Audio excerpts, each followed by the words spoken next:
Jangan lupa subscribe, like, komen, dan share YouTube TVRI Bengkulu. Dan nyalakan loncengnya ya. Saya terima kasih Anda masih bersama kami dalam Dokter Kita Bersama Kita Sehat. Dengan tema kita kali ini membahas mengenai dampak kesehatan fisik dan juga mental akibat penggunaan gadget yang berlebihan. Tadi sudah dipaparkan sebagian oleh Dokter Putri, juga sudah oleh Dokter Wenti. Tapi sebelum kita lanjut, tadi kan disampaikan kalau bisa maksimal 4 jam gitu. Gimana ya, memang harus terus berhadapan lebih dari 4 jam. Penggunaannya seperti apa, Dok? Oke, kayaknya enakan di slide Langsung ya, boleh, soalnya silakan. kebetulan pertanyaannya ada di slide nih. Boleh. Jadi tips penggunaan gadget yang sehat, gunakan aturan 20-20-20. Maksudnya apa nih? Jadi setiap 20 menit alihkan pandangan ke objek sejauh 20 kaki atau 6 meter selama 20 detik. Jadi kan simpel aja sebenarnya ya. Untuk dalam waktu 4 jam itu, setiap 20 menit itu harusnya kita mengistirahatkan mata kita sejenak selama 20 detik. Nggak lama loh sebenarnya. Intinya harus dilakukan jeda terhadap penggunaan gadget. Lalu apalagi jangan gunakan gadget 1 jam sebelum tidur. Ini penting ya, untuk tidur yang optimal, kemudian untuk mengistirahatkan mata kita. Ya, jadi penggunaan gadget yang 1 jam sebelum tidur, lalu ada waktu-waktu tertentu yang tidak boleh menggunakan gadget. Nah, misalnya apa? Ketika tadi sebelum tidur, saat makan usahakan tanpa gadget ya. Nah, ini adalah salah satu bagaimana tips penggunaan gadget yang sehat, terutama untuk orang-orang yang bekerja. Nah, kalau untuk orang-orang yang bekerja kan sering melihat layar, usahakan memakai kacamata sinar Blu-ray ya, atau untuk layar dari si laptop ataupun handphone, supaya apa? Supaya matanya tidak terlalu cepat lelah. Tapi tetap tips 20-20 ini jangan lupa ya.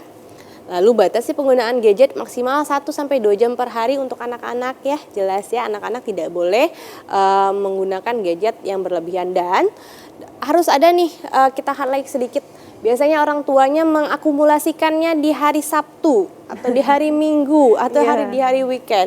Tidak boleh diakumulasikan ya. Tetap pada hari itu penggunaan gadget harus dibatasi. Jangan dihitung nih dari hari Senin sampai Jumat, oke ada 5 jam dong berarti saya bisa nonton. Itu enggak ya, enggak make sense seperti itu ya. Tetap penggunaan maksimal 1-2 jam per hari. Gunakan blue light filter atau mode malam saat menggunakan gadget. Tapi tetap 1 jam sebelum tidur gadget harus dimatikan atau tidak menggunakan gadget.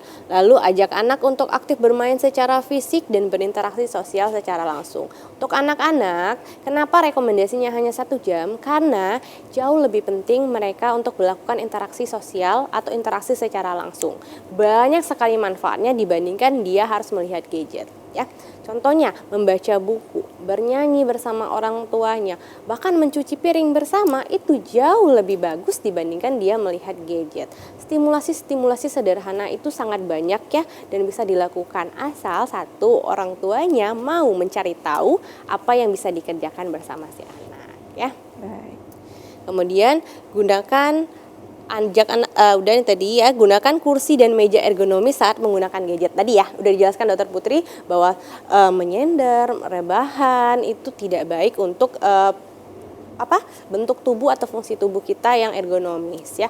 Nanti apa yang dimunculkan? Tadi nyeri leher, nyeri punggung, bahkan itu bisa berkelanjutan. Kalau sudah berkelanjutan, akhirnya apa? Aktivitas atau pekerjaan yang harus kita lakukan menjadi terganggu atau terhambat. Jadi bukannya menyelesaikan masalah, tapi justru menambah masalah ya.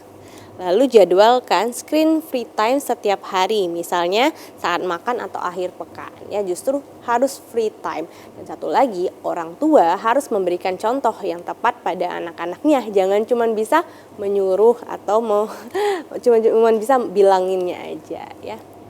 Oke, ini ada manfaatnya ternyata. Apa yang kita lakukan kalau di gadget ya. Jadi penggunaan gadget rata-rata menyentuh layar lebih dari 2000 kali dalam sehari ya. Berlebihan itu perlu dikurangi karena berdampak buruk untuk kesehatan fisik dan mental tadi. Nah, apa sih manfaatnya diet gadget? Kenapa kita harus melakukan diet gadget? Yang pertama adalah meningkatkan produktivitas. Tinggalkan gadget saat sedang kerja, ya.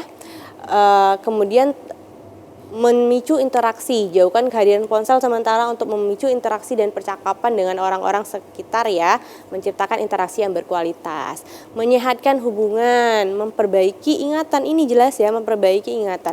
Stimulus yang terlalu cepat atau konten yang terlalu cepat itu bisa memadatkan otak, akhirnya untuk ingatannya pun akhirnya sering lupa ya. Jadi kalau untuk orang-orang tua jauh lebih baik untuk membaca buku, mengisi TTS bahkan ya, mencari yang stimulasi, menyusun puzzle mungkin, itu akan jauh lebih penting atau lebih bagus ya. Kemudian meningkatkan kualitas tidur. Bisa dibandingkan ya, kalau tidur sebelum tidur kita main gadget dan sebelum tidur kita main gadget, mana yang lebih nyaman atau mana yang lebih segar ketika bangunnya. Nah, nanti bisa dibandingkan. Jadi memang penggunaan gadget itu bisa untuk meningkatkan kualitas tidur ya. Tips mulai detox digital adalah matikan notifikasi aplikasi yang tidak penting. Kemudian gunakan aplikasi pemantau waktu layar, lalu buat zona bebas gadget di rumah dan ganti waktu bermain gadget dengan aktivitas positif. Baca buku, olahraga, ngobrol langsung ya. Oke, penutupnya, penggunaan gadget memang membuat kehidupan sehari-hari lebih terbantu. Tapi, jika digunakan secara berlebihan tanpa kontrol akan berdampak serius pada kesehatan. Gunakan gadget secara bijak dan seimbang demi kesehatan tubuh dan pikiran ya. Penggunaan gadget tidak salah, tapi penggunaannya harus terkontrol dan sesuai usia. Karena apa? Karena setiap kelompok usia memiliki resiko yang berbeda. Namun, semua berpotensi mengalami dampak negatif bila terlalu lama menggunakan gadget tanpa batasan. Baik, terima kasih Dokter Wenti. Tadi juga terima kasih juga ke Dokter Putri untuk informasi dan juga edukasinya hari ini benar-benar komplit banget dari positif ke negatifnya juga. Nah, pemirsa itu tadi informasi dan juga edukasinya. Jadi kita semakin tahu ya bagaimana cara menggunakan gadget atau gawai dengan bijak. Nah, akhirnya pemirsa, saya Julia Hartanti mewakili seluruh kerabat kerja yang bertugas pamit undur diri. Tetap semangat, tetap sehat selalu dan sampai jumpa.